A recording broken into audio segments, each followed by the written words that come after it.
વાત કરીએ રાજકોટમાં 25 વર્ષીય યુવક નિખિલ ચંદ્રાણાએ વ્યાજખોરોના ત્રાસથી કંઠાણીને ઝેરી દવા પી ધારી આપઘાતનો પ્રયાસ કર્યો છે। પત્ની ગર્ભવતી હોવાથી પૈસાની જરૂર પડતા તેણે નયન, અજીત, હિરેન અને જયદેવ જેવા વ્યાજખોરો પાસેથી 3 લાખ રૂપિયા વ્યાજે લીધા હતા, જેના 7 લાખ પરત કર્યા છતાં તેઓએ વારંવાર ઉઘરાણી કરી। એટલું જ નહીં પણ તેમણે નિખિલની કાર, સ્કૂટર અને આઈફોન પણ લઈ લીધા અને તેના અને તેના પત્નીના ફોટા સાથે ચરિત્રહનનના લખાણ પણ વાયરલ કર્યા, જે અંગે નિખિલે પોલીસ કમિશનરને અરજી કરી વ્યાજખોરો સામે કડક કાર્યવાહી કરવાની માંગ કરી હતી, પરંતુ કોઈ એફઆઈઆર નોંધાઈ નહોતી। કંટાળીને તેના આપઘાત પહેલા એક વિડીયો રેકોર્ડ કર્યો અને સુસાઇડ નોટ લખી। હાલ નિખિલ સારવાર હેઠળ છે, જો કે પોલીસે વ્યાજખોરો સામે વધુ તપાસ હાથ ધરી છે। મારું નામ નિખિલ રાજેશભાઈ ચંદારાણા છે।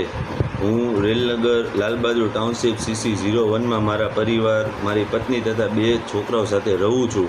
આજથી 3 મહિના પહેલાં હું નયન રતનધારિયા, અજીત ઈંગડા ઉર્ફે ઘેટો, હિરેન મહેશદાન મોઢ તથા જયદેવ બારોટના સંપર્કમાં આવેલ। મારે પૈસાની જરૂરિયાત હોવાથી મેં અજીતને વાત કરીને નયન પાસેથી રૂપિયા 3,10,000 વ્યાજે લીધેલ હતા। તેના મેં 7 લાખ રૂપિયા ચૂકવી દીધા પછી પણ તે લોકોએ ગાડી બીજાના નામે ચડાવી બીજા મારી પાસે 4 લાખ રૂપિયાની માંગ કરેલ। તેથી મેં કમિશનર કચેરીમાં અરજી કરી માલવ્ય વિસ્તારમાં ફરિયાદ કરેલ હતી।